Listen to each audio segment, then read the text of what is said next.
बहुत ही एक अजीज़ अंकल हैं, उनसे उनकी थी। तो मतलब कि वो अपनों से बढ़कर हैं। सो यहाँ पे सैमी तैयार होने लगी। मैंने उसके लिए बहुत ही ब्यूटीफुल कॉटन की फ्रॉक ली थी बिकॉज गर्मी है अभी काफ़ी। और ये हम लोग जाने लगे बाथ कैंट। फिर एटलीस्ट काफ़ी दूर था तो फिर हम लोग ऐसे ही बस मौज मस्ती करते हुए गए। और मैंने पहना था रेड कलर का सूट और सैमी ने पहनी थी कॉटन की फ्रॉक। सो हमें बहुत अच्छा लगा। और यहाँ पर इस वेडिंग में मैंने एटलीस्ट 2-3 चीज़ें ऐसी देखी जो मैंने पहले किसी वेडिंग में नहीं देखी। I show you those things. और इसमें मैंने काफ़ी टाइम बाद रानी ने रानी हार पहना। तो आई thought okay let me put this हार। सो मैंने पहना वो रानी हार। और उसके बाद मैंने Pairing lyrics with that vibe, I'm here if you ever feel like pairing lyrics with that vibe, I'm here.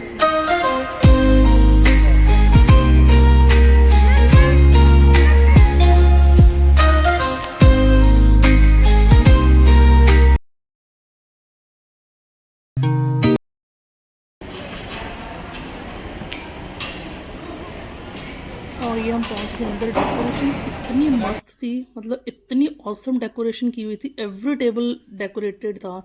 सो बहुत ही अच्छा था। फिर मैंने सबसे पहले लच्छे वाली टिक्की ली। As I told this is the first thing which I saw in this wedding. लच्छे वाली टिक्की अदरवाइज ऑलमोस्ट टिक्की होती है। और फिर हमने कुछ जूसेस लिए और शेक्स वगैरह लिए। फिर हमने सोचा कि let's go for some refreshments.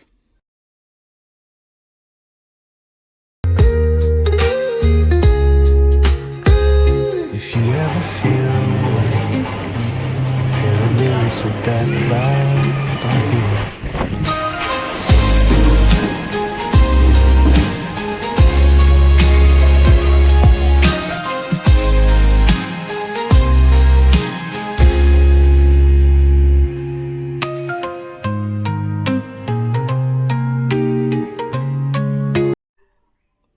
थोड़ा रिफ़्रेशमेंट के बाद I thought okay let me go to the fruit corner. फिर मैंने फ्रूट चाट के लिए फ्रूट प्लेट लिया और वहाँ पे एन नंबर ऑफ़ फ्रूट्स थे। तो मुझे I enjoyed basically mostly mango and strawberry. यहाँ पे चॉकलेट फाउंटेन भी था स्पेशली फॉर किड्स, जो किड्स ने बहुत पसंद किया। और उसके बाद सारे फ्रूट्स चाट लेने के बाद मैंने और सैमी ने फिर हमने आगे हम लोग नेक्स्ट टेबल पे। और देन एंट्री हुई ब्राइड एंड ग्रूम की। तो ये पंजाबी फोक डांस था विच आई रियली इन्जॉयड। मुझे देखना अच्छा लगता है and even my kids are enjoying this Punjabi folk dance. So इनकी यहाँ बोली होती हैं। सो उसके according to the Punjabi folks ये अलग अलग तरीके की बोलियाँ डालते हैं। और बहुत बहुत बहुत मतलब एलिगेंट तरीके से इनके स्टेप्स होते हैं। सो आई रियली लाइक्ड ऑल दो स्टेप्स। उसके बाद आई थिंक ये स्पेशली फॉर मेल्स। और देन मैंने अपने थोड़े से पिक्स लिए। उसके बाद आ गए हम लोग स्टेज की तरफ। We really enjoyed the music over there.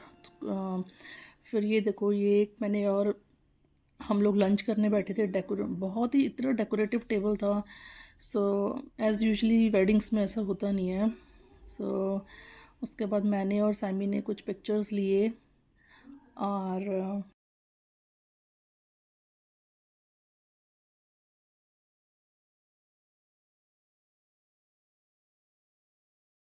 और फिर हम इंजॉय करने लगे।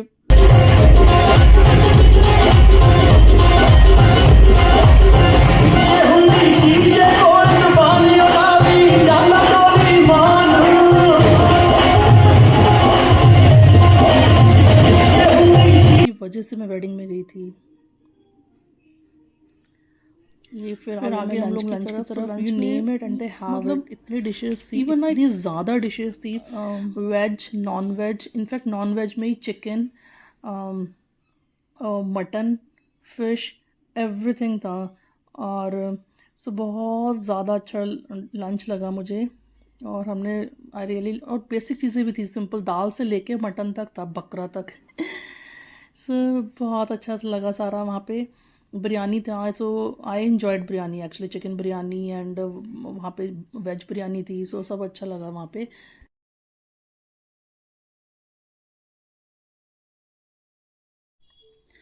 फिर वहाँ पे आंटी आ गई, क्योंकि वो पहले बिज़ी थे तो फिर मैंने उनको डिस्टर्ब नहीं किया। और ये आंटी आ गई, इनके साथ मैंने कुछ पिक्स क्लिक किए, कुछ बातें बातें की। और फिर हम लोग बैठे रहे काफ़ी देर तक। तो ये सेकंड थिंग जो मैं बता रही थी कि मैंने वेडिंग में से देखा, ये हैंडमेड पेंटिंग बना रही थी, तो बिल्कुल एज इट इज़ बना के रख दी थी जैसे थे ब्राइड एंड ग्रूम। तो बहुत ही ऑन द स्पॉट और on the very beautiful painting थी। और ये दोनों अंकल आंटी के साथ खड़ी हूँ मैं। फिर यहाँ तो सिमरन इतना थक गए कि वो तो लेट ही गए वहाँ पे। फिर मैंने उनको दोबारा से सारी गेट करने लगी कि तो यहाँ पे तो उसके बाद फिर पिक्स क्लिक किए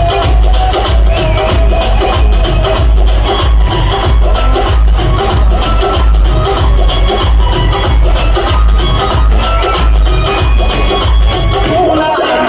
पिक्स क्लिक करने के बाद फिर हम लोग पेंटिंग करने लगे।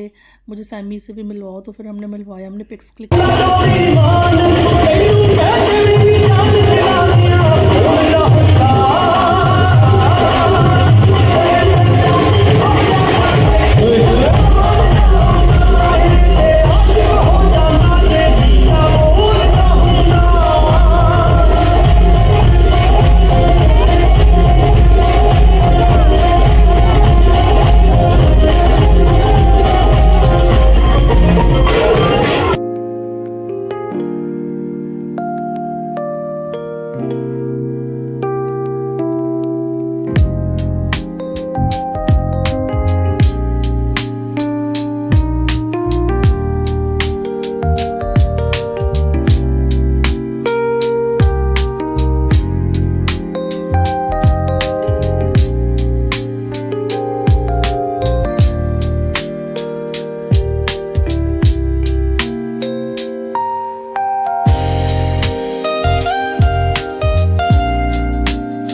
फिनिश होने के बाद आई थॉट ओके लंच तो कर लिया, let me go for some sweets. तो मैंने स्वीट्स में जलेबी और कुछ चीज़ें ली हैं। और ये मेरा ये सामान बैठी थी, ये भी देख रही है। उसके बाद मैंने फिर से कुछ अपने पिक्स क्लिक किए, हम सब ने अपने पिक्स क्लिक किए। And we are really back with a very good memories with my special uncle and aunty. Thank you uncle and aunty for such a lovely respect, warm welcome. पहली बार मैं और मेरे किड्स यहाँ पे हम लीमो कार में भी बैठ के वापस गए थे, उन्हीं के घर गए थे, ये हम लोग बाहर वापस आने लगे। So thank you guys, have a good day.